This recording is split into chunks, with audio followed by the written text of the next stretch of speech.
If you try to figure out a person's motivation, you'll figure out there's a word that's connected to it, and it's always connected to their values.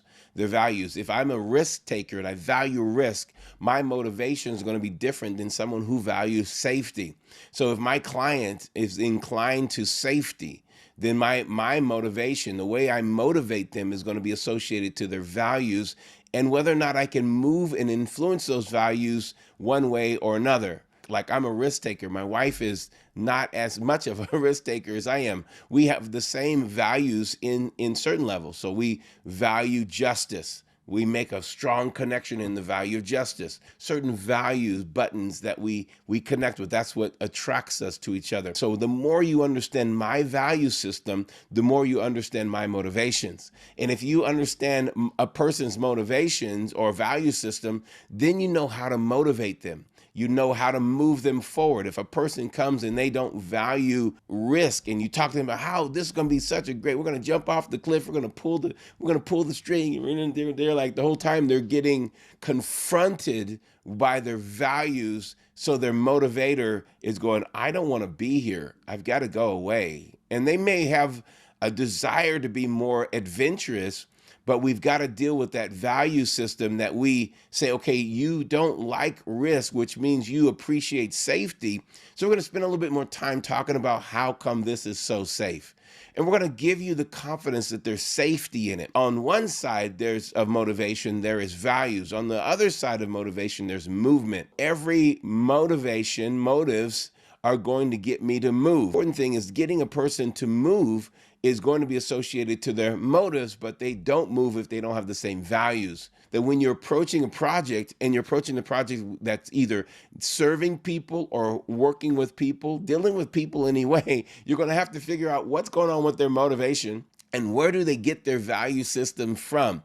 What do they value? We have a concept, but we never approach the values of that concept. So I want to understand their values. I have to be able to understand their values. If I'm going to, I know their motivation, which is kind of like the flower of all things, but I want to know what's the root system. The root system is going to be the value system. It's very difficult to get a person to change what they want in life if you don't change what they value in life. We do what we value. Okay, so why do you value that so much? I'm going to give you the tip of the root, because it's a certain feeling associated to the value. We have a value, it makes me feel a certain way, it motivates me a certain way. So we get people dreaming. How would it feel if this happened? Oh, that would be great.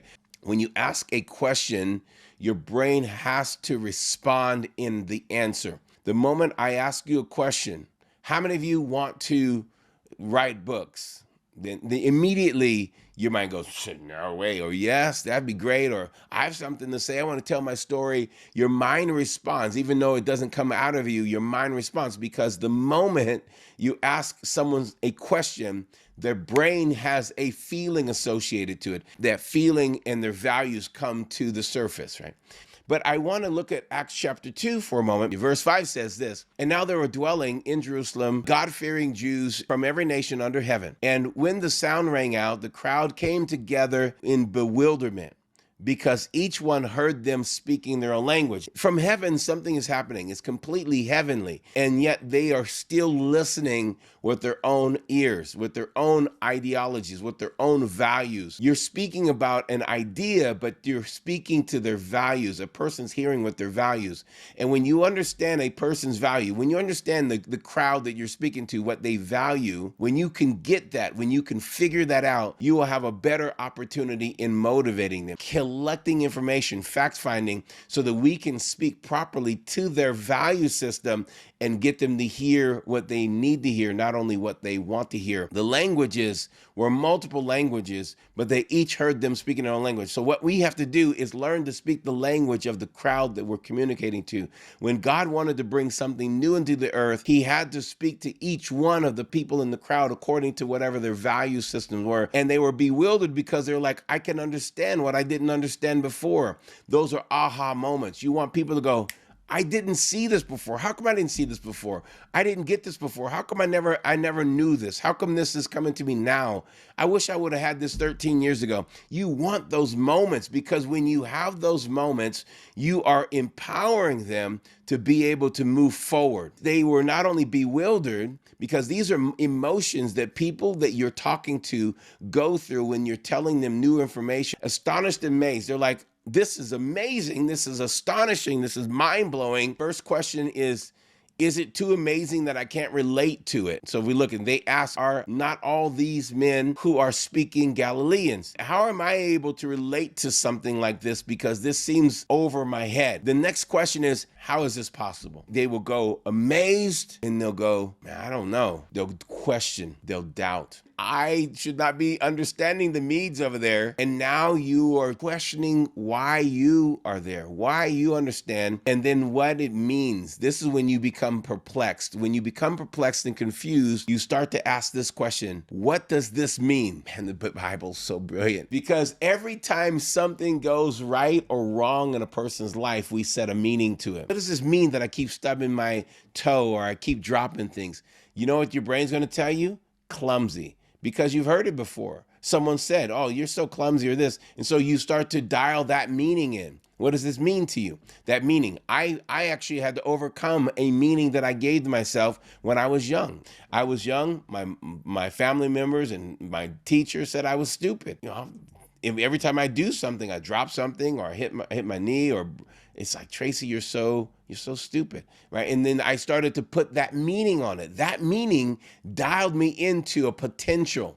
That meant that I could never go past being clumsy or stupid, because my potential, that was it. I was dialed in. And so when you start to work with people, you're going to work with their meanings, the things that they've put on themselves. Well, my family's always told me that I'm a weak person. You work in fitness and you're trying to get a person healthy to eat right. And they come to you and they're like, I'm always so sickly and I'm always got sickness and I'm always infirmed. And well, that meaning that they put on their life has now hedged them in and hindered them from the full potential, and you've got to deal with that meaning. Well, what does that meaning come from? It comes from the fact that they had a value. That value has been hitting the same thing, and you've got to change the meaning of moments so that you can go back and deal with the values, so you can give them the motivation to move past that moment to get into the place of their future. Don't dial in, what does this mean emotionally? Dial in, what this means is I've got to learn a different skill. You're going to have a proactive function instead of dialing a meaning that identifies you. Don't let your meaning be an identifier. Let your meaning be an activator, a motivator, something that moves you forward. What you dial in your meaning will then establish your motives. And when you find yourself lacking motivation, having a challenge, getting up and being energized every day and motivated, you've been telling yourself a meaning of something in your life. This means I'm not very good. This means I'm not a happy person. This means, and I want to just be the voice of God right now and just say, it doesn't mean that at all. Struggling in this season, you have some things that are not lined up, and you're still working and you feel like you work harder than you're reaping. But can I tell you, according to what I feel in the spirit for you, that this meaning is not the right meaning. Don't put a meaning on this that you're failing. Don't put a meaning on this that you're worthless. Don't put a meaning on this that you can't do this. You'll never be able to do this. I've never done. Don't put those meanings on it, because those identify you, and those identifiers are anchors that stick you right there. And give yourself permission. Through this teaching on motivation, give yourself permission to do what you never thought you could do. Give yourself permission that you can break out of the old meanings and set new values that will set new motives and motivations that will give you new actions to move forward. Thank you for tuning in. I appreciate you so much. Hey, if you like this video, you'll also like this video here. And if you want to continue to receive content like this, just go ahead and push the notification bell, subscribe, and then share this. And then we will continue to get the word out and help people understand that God has a plan for them. Using the scripture, we'll go to our next level. We'll build something incredible and make his name great.